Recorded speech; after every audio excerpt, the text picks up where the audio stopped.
The following is a paid program sponsored by Get Elevated. Please be advised that the voices and opinions you hear do not necessarily represent the views of KUNV Las Vegas, the University of Nevada, Las Vegas, or the Board of Regents of the Nevada System of Higher Education. Please note that while we will cover a multitude of topics, including many alleged health benefits, all information provided should be considered anecdotal and informational. Please consult with your physician before adding cannabis to your medical regimen. Cannabis is for adults 21 years of age and older. Also, paid sponsorships are not to be misconstrued as preferred or favored by the host. In any way, they are merely that, paid sponsorships.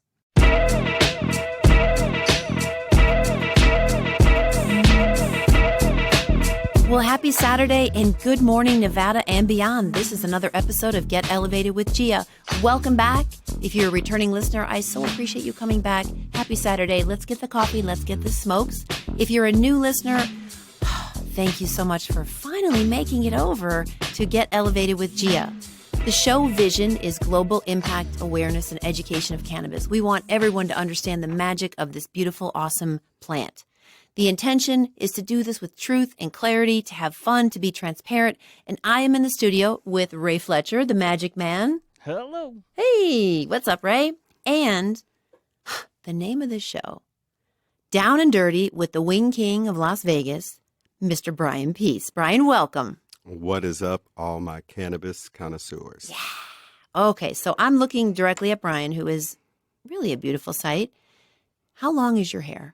It touches my waistline. There's regions down there. Yeah, it goes into the regions. It's south. It does, yes. And you're pulling the dreads and you got the full beard. Yes. Fabulous. I love this necklace with the eye on it, staring right at me. It's creepy. It's actually creeping me out a little bit.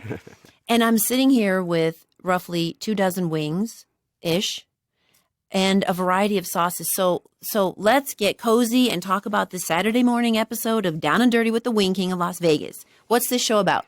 We're going to talk about medicinal miracles, actually, and that will make more sense when Brian tells you why he's on the show.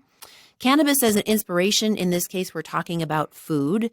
We're talking about a local business that has really, the genesis was cannabis, CBD-infused food, and we're talking about how cannabis in general, after having said all of that, can elevate your life. Does that sound fair, Brian? Cannabis has saved my life. Yeah. I mean, that sounds... Let's go. Let's talk about it. That sounds very fair. Yeah, well, when I wanted to explore medicinal miracles, because a lot of the shows that we've had, they always have a little funny turn, cannabis turn, but people's lives are being changed. People are healing. And when I was thinking of, having someone on who actually has had one of these medicinal miracles, I thought, who better? And then when I met you, so for the audience, Brian and I met at a comedy show for Valentine's Day, which there was, 4 people? And there was supposed to be like 40. And there were more comics than there were, attendees. And you were you were hosting, and the food was being served. And everyone was like talking about the Wing King guy. I'm like, who's the Wing King guy? Like, why is he so special? I mean, it's just wings. And then I met you, and I was like, oh, this guy's pretty special. That accent alone, my friend. Thank you so much. That means the world. Yeah, I really appreciate it. Yeah, and I want the world to hear your story. We're going to try some wings. We have all these beautiful connoisseur sauces and really cool stuff. So who better than Brian Peace? And I asked him just before we turned the mics on, like, is that your real name? And I knew, because, like, first of all, you are Peace. Your restaurant is Peace. Like, what are the odds that's your real name? And I wouldn't be mad if you changed it, but that is your real name. So tell us about yourself, Brian. Okay, so when I was born, my father was a heroin addict. He had come back from Vietnam. Okay. And my mom didn't want that type of situation, so she ended up leaving, and they got a divorce shortly after. And about 2 years later, I think I was 2.5, 3, somewhere in there, she met my stepfather, and he adopted me, and his last name was Peace. So, even though I wasn't born with it, yeah, the universe brought it to me. That's so cool. It is. And it's so fitting for you. I just wish I had maybe a penny for everything, royalties for everything that said Peace. I know, right? I don't know. Yeah, I love it, though. My goodness, that'd be a fortune. Oh, it would. So let's start with your journey to cannabis. That was very compelling. I'm sure you tell it all the time. Yeah, but it never gets old. Every day, cannabis provides me with a different opportunity. I'm from a town of about 156 people in Louisiana, and a very small town. It's actually classified as a village. No way. Yes. Is that by number of people? Is that how they determine that? I believe it is. Oh, my yes. goodness. Okay. So, about the age of 14, 15, I was in an accident and contused the back left side of my brain. Now, at the time of the accident, I did not go into a coma or have seizures. Sometimes it takes a little while for it to progress. Sure. So about a year or so later, my stepfather found me almost dead in my bed. And he heard me like choking for air and Oh, my stuff. And gosh. so I woke up 5-6 days later out of a coma. And I was 15 at that time. Okay. Don't know how many people are from small towns, but, and this was also back in 89, 90. Small town people do what doctors tell them to do, Oh, yes. because, they, and the age, the year it was, So I was taken to a neurologist, and Dr. Susan Clay, if I can remember correctly, she was from Germany. And they put me on 1,000 milligrams of phenobarbital and 1,000 milligrams of Tegretol a day It's insane. at 15. And anyone that's an adult knows that, the age of 13 through 18, I mean, you're making some real changes, especially males are trying to learn how to be men, Absolutely. and fathers and things of that nature, So those brain drugs, I really, can't imagine. and because there was no internet then, Sure. and my parents are not, they're not pharmacists, Sure. so you really have to go on what the doctor is telling you, and so, I mean, I just remember vividly actually, being spanked and grounded and things because I couldn't perform right in school, Of course. and Fuzzy and out of it, right? How did you feel? oh man, you try to be as normal as possible, especially as a kid. Especially at that age, like you Because said. if you're not, kids are mean. Very, yes. They can be the sweetest they can be, and they can be meaner than any adult you've ever met. I get that. I get that.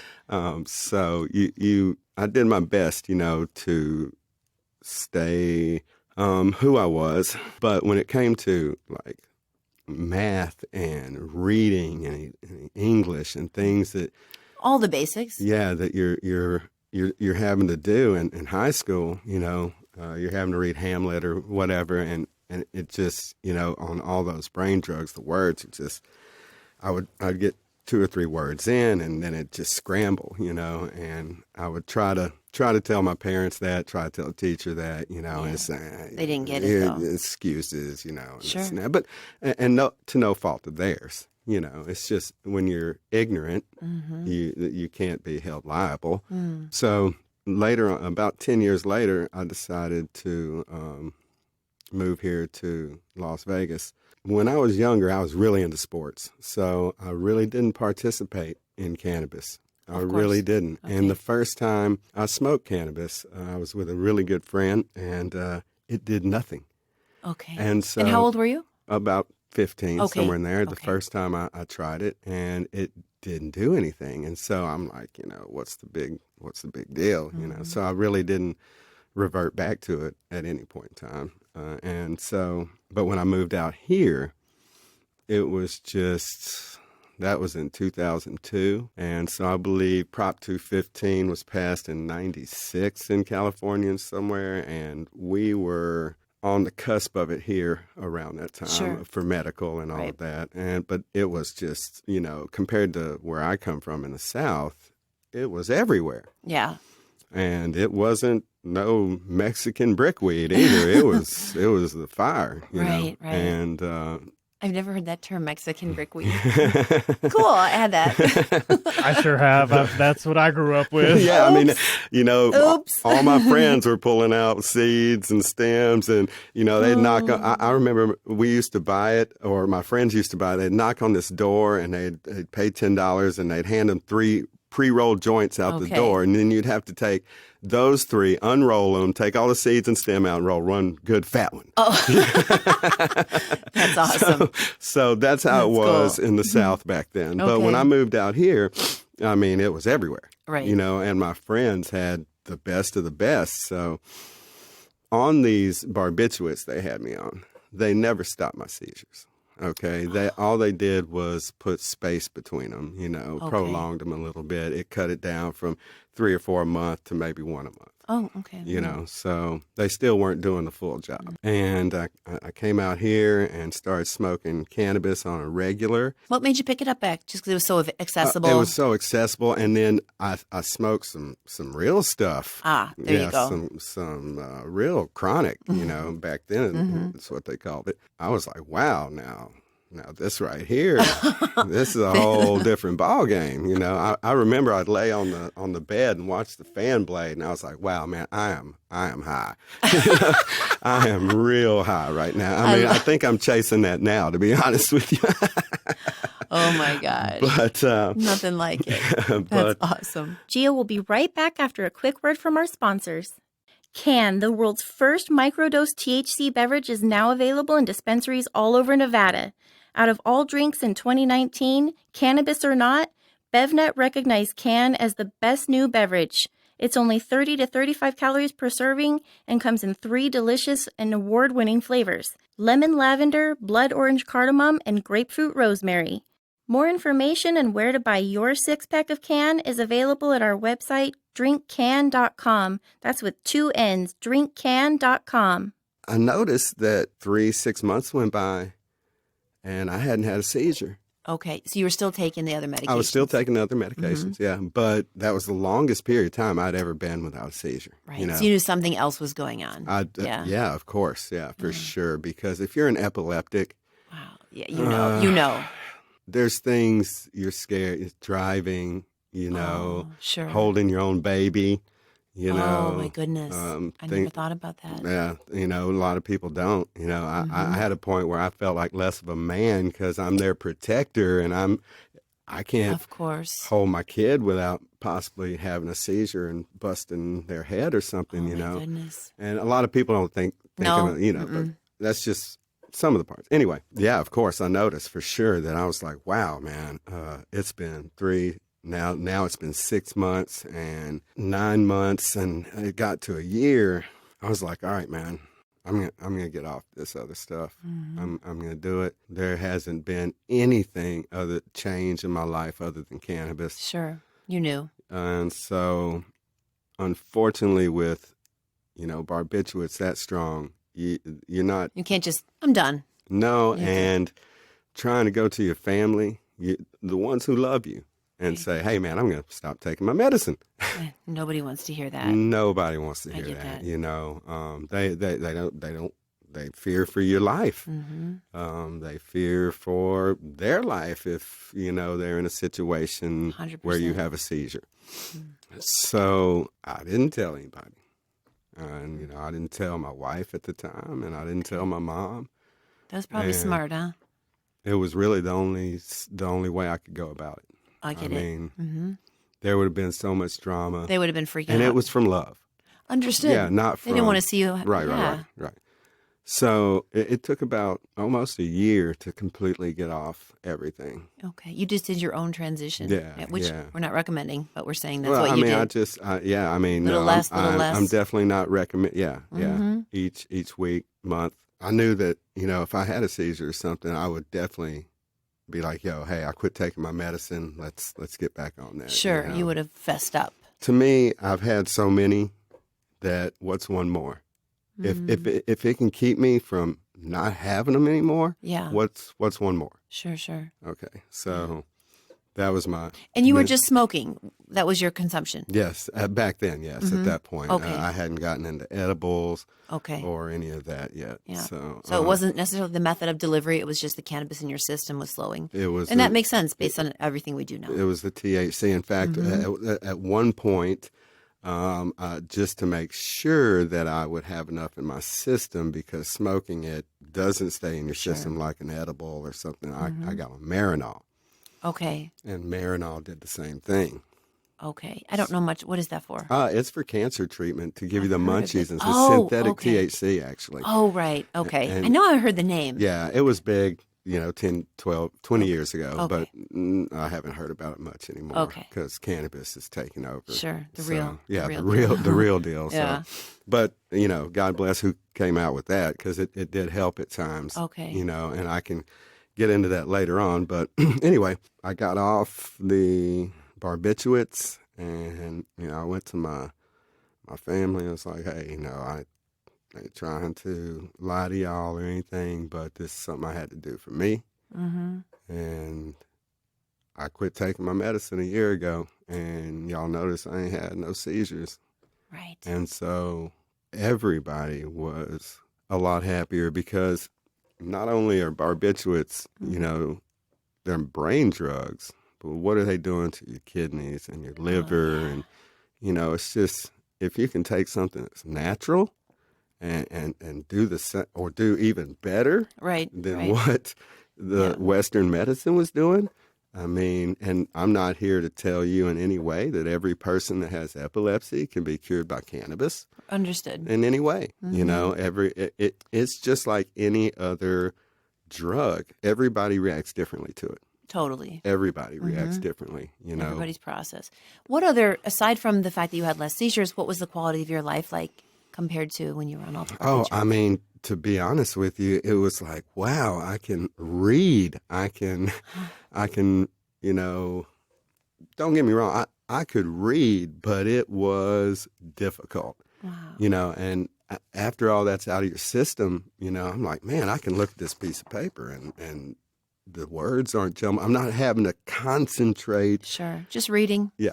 Just reading. Yeah. I would have to really it would hurt my mind. I'd have to concentrate so much to try my to make sure the gosh. words stayed. Sure. Yeah. That was wonderful. I really didn't have any type of psychological, well, I don't know, My mom would tell, hey, was it from being a teenager or was it from being a teenager on barbiturates? Who knows? Right. You Of know, course. but I did have some major issues, Yeah. with law and stuff when I was in school. And I want to say that it was partly that for sure, because since I've been off those, I haven't had issues with anything like that. Okay. Wow. How much time did you lose? Oh, let's see, 15 to 28. That's a lot. Yeah. So, like for people listening, I always think like this, people who still judge the plant or the people who smoke it, and you hear a story like that, it's like, come on. Yeah, I mean, You got your life back. You could read, and that's Did I- just one thing. Okay, did I get my life back? Okay, so I'm known as the Wing King. I have 100 different flavors. Well, that is one of the side effects that come from me smoking cannabis. I never in my life aspired to be. segue. I never aspired to be a chef in my life. Right. I have a degree in interior design. Love it. Love it. I say words like magenta, seafoam green, Right. But when I intake cannabis, especially when I smoke it, I just come up with flavors. It's kind of an art, it's an art. No And doubt. so it's just a different type of art. You don't see a painting, but when you put it in your mouth, it's art. Okay, so let's rewind and talk about how the Wing King got started, never having wanted to do that, and then so specific with wings. Yeah, it's pretty simple. It's not brain science. I got high as a redwood pine tree and invited everybody over for a Super Bowl party. Okay. This was in 2011. Okay. I had, I think, like 6 or 7 flavors. Okay. And I had probably 20 or 30 of my friends over. It was a pretty good It's a party. big party. Yeah. We had this a pool party, Mm-hmm. all that. So they ate these wings, and they asked me what I was doing with my life. Asked me where my priorities were. Because they weren't where they should be. Yeah, they're like, man, what are you doing? I mean, these are phenomenal. So I took their advice, not right away, but about a year later, I took $3,500. There's a place on Torrey Pines in Charleston, right across from CSN. It's a little creepy internet food court. I mean, when I say creepy, it's creepy. I don't know if I go in there today myself. Got it. And anyway, there was 6 other food businesses in there. And within a year, we had to pretty much move out of that and find a different location. Sure. It grew so fast. So what I did from there, because I still had no capital, I mean, I started this from Yeah, you dirt. did. Yeah. Yeah. And some bars approached me, and they're like, hey, we have gambling, and we need a kitchen to serve food. You have to have food. We won't charge you rent if you put out good food. Oh. And so I was like, hey, and they had all the appliances already there. Sure. And I was like, putting out a good food is not a problem. We can do that. So I went into 2 different bars and was able to take like 4 years of revenue Okay. that I would be paying in rent. Mm-hmm. And we were able to put down and get a loan for our standalone on Fort Apache and Flamingo. That's so cool. And that's really how we got started. And you just self-taught yourself all of this? I had never worked in I You had never worked in a back of a kitchen in my life. So I worked for Olive Garden for a little while, serving tables. Wow, I don't I think worked at that- a 5-star restaurant, serving tables in a tuxedo. Okay. But I'd never cleaned a fryer. I had never. Right, of course. Yeah, none of that. course. None of that. I actually had one of my friends come over. His mother is a world-renowned chef, and I was like, "Hey, man, can you get your mom to come over here and teach me how to really chop Sure. and how to cut Sure. food and stuff, And she did. And God bless her for doing it too. Okay. But no, I had never worked in a kitchen in my life. It was a hands-on experience. But I wouldn't change anything.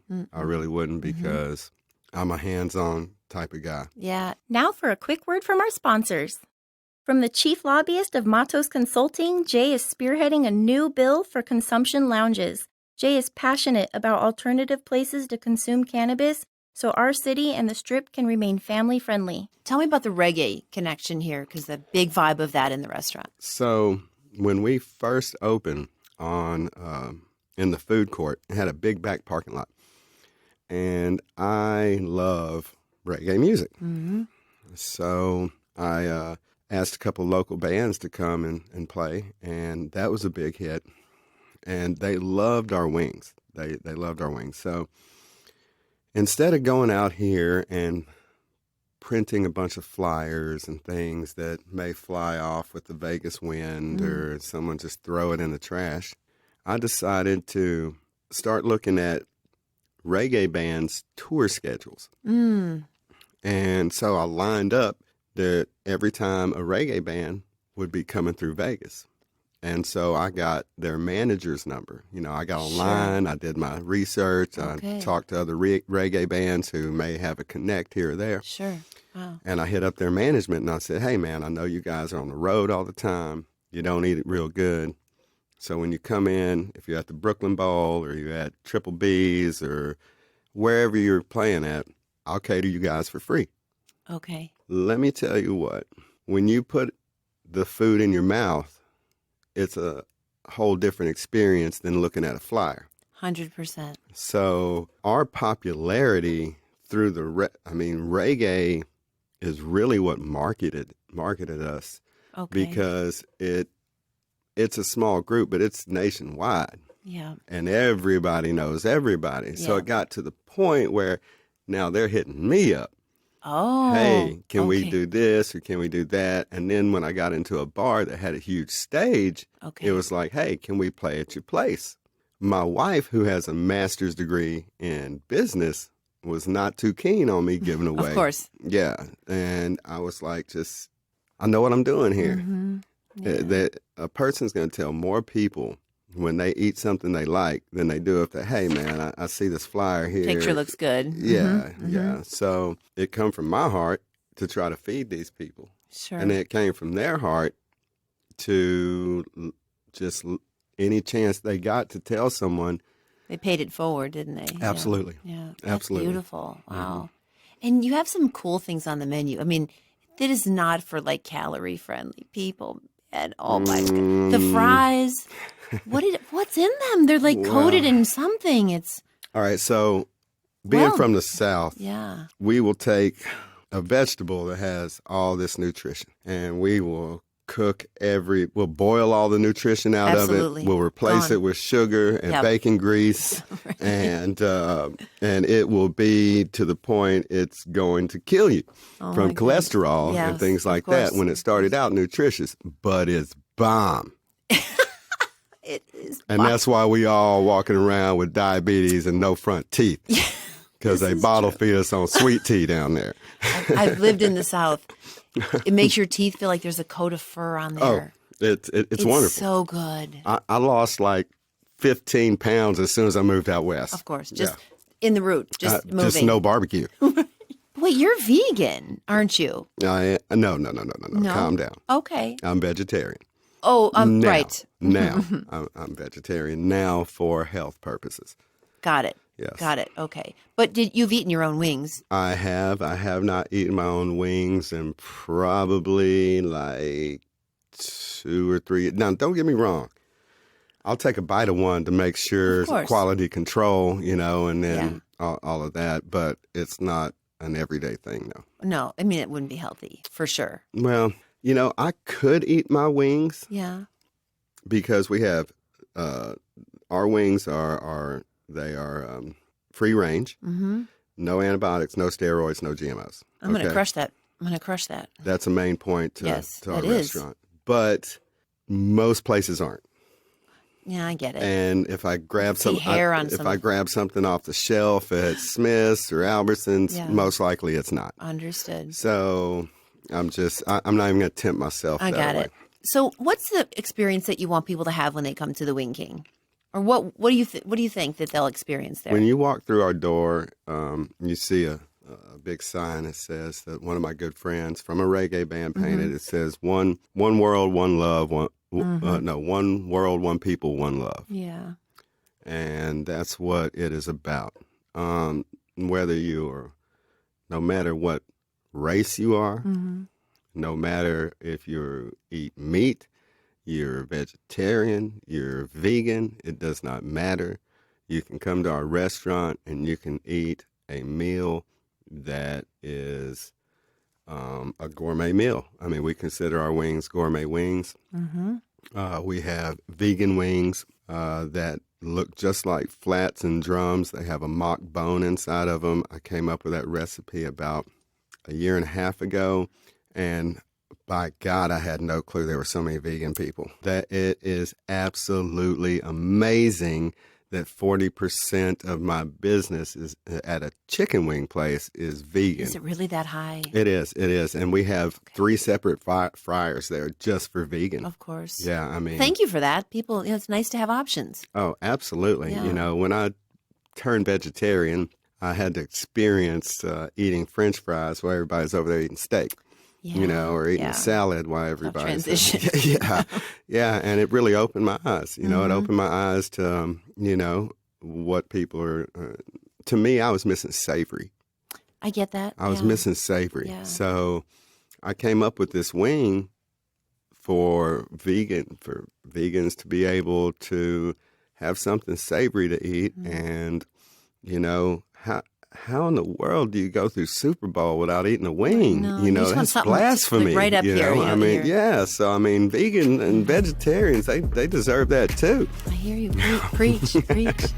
I think what we're going to do, since we have so much more to cover, we're we're going to have you back, and we're going to sample these and talk more about what the winking is up to in the world.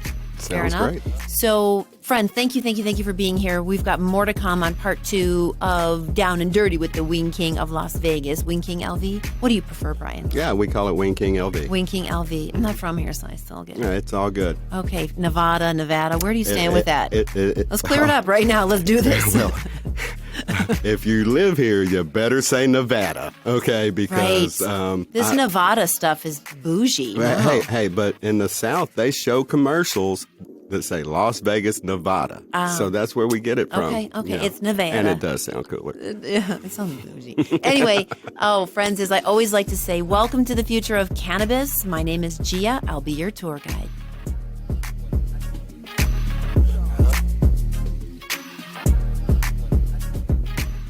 You have been listening to a paid program sponsored by Get Elevated. Please be advised that the voices and opinions you heard do not necessarily represent the views of KUNV Las Vegas, the University of Nevada, Las Vegas, or the Board of Regents of the Nevada System of Higher Education.